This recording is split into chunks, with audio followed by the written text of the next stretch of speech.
কুষ্টিয়া ইসলামী বিশ্ববিদ্যালয়ের সহকারী অধ্যাপক আসমা সাদিয়া রুনা হত্যার আসামিদের গ্রেফতার ও বিচারের দাবিতে বিক্ষোভ কর্মসূচি ও মানববন্ধন করেছেন শিক্ষার্থীরা। এ নিয়ে আরো জানাতে সেখান থেকে সরাসরি যুক্ত হচ্ছেন আমাদের সহকর্মী নাহিদ হাসান তিতাস।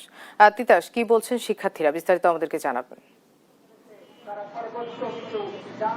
মনা, ইসলামী বিশ্ববিদ্যালয়ের সমাজবিজ্ঞান বিভাগের শিক্ষিকা আসমা সাদিয়া রুনার হত্যাকাণ্ডের বিচারের দাবিতে কিন্তু কুষ্টিয়ায় মানববন্ধন করছে ইসলামী বিশ্ববিদ্যালয়ের প্রাক্তন শিক্ষক শিক্ষার্থী ও পরিবারের সদস্যরা। আমরা রয়েছি সেখানে কুষ্টিয়া এনএস রোডে।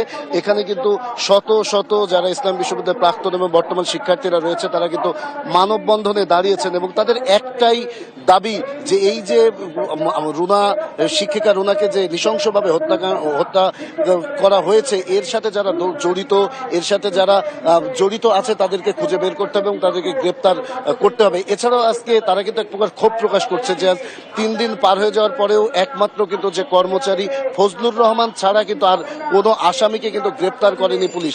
এটিও এক প্রকার কিন্তু পরিবার থেকে শুরু করে যারা বিশ্ববিদ্যালয়ের শিক্ষার্থী শিক্ষকরা রয়েছেন তারা কিন্তু ক্ষোভ প্রকাশ করছে। এছাড়াও এখানে যারা মানববন্ধনে দাঁড়িয়ে আছেন তারা কিন্তু বলছেন যে নিজ কক্ষে এবং নিজ বিভাগে একজন শিক্ষিকার এই যে এমন নৃশংস হত্যাকাণ্ড, এই দায় কিন্তু কখনোই বিশ্ববিদ্যালয় প্রশাসন এড়াতে পারে না। তারা বলছে বিশ্ববিদ্যালয়ের প্রশাসনকে অবশ্যই এর দায়ভার নিতে হবে, কারণ যখন একজন শিক্ষকের নিরাপত্তা ব্যবস্থা নেই তার নিজ বিভাগে, তখন আসলে শিক্ষার্থী থেকে শুরু করে বিশ্ববিদ্যালয়ের যারা কর্মচারী কর্মকর্তা রয়েছে আসলে তাদের কি নিরাপত্তা থাকতে পারে। আপনাকে একটু জানিয়ে রাখতে চাই যে গত বৃহস্পতিবার বিকেলে কিন্তু ইমতিয়াজ সুলতান অর্থাৎ শিক্ষিকার স্বামী তিনি কিন্তু বাদী হয়ে ইসলামী বিশ্ববিদ্যালয় থানায় ফজলুর রহমান কর্মচারী তাকে সহ 2 শিক্ষক এবং একজন উপরেস্টারকে আসামি করে মামলা করেছেন।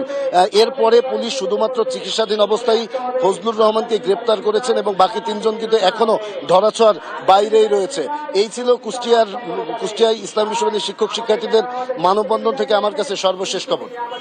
তিতাস, আপনাকে ধন্যবাদ। দর্শক, কুষ্টিয়া থেকে জানাচ্ছিলেন আমাদের সহকর্মী নাহিদ হাসান তিতাস।